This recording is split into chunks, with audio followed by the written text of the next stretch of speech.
በተንሳፋፊ ፊኛ ወደ ጠፈር ጉዞ ሊጀመር ነው። ይህን እድል ለማግኘትና የሩቅ ህልማቸውን ለማሳካት ላሰቡ ምድራውያን ከሀገረ አሜሪካ የምስራች ዜና ተሰምቷል።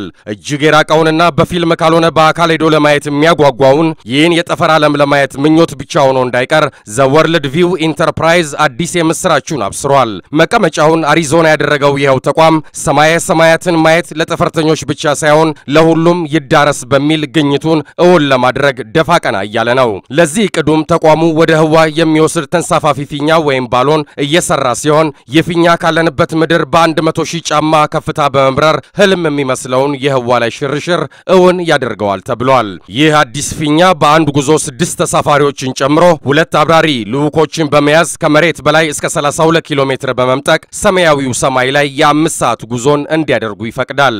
ታዲያ በመንኮራኩር ሳይሆን በአነስተኛ ከፍታ ላይ ለቅንጦሽ ሽርሽር በሚመረጠው በዚህ ፊኛ ወደ ጠፈር ለመምጠቅ ያሰቡ ቀጣዩን የፈረንጆቹን ዓመት መጨረሻ ብቻ ይጠብቁ ነው የተባለው።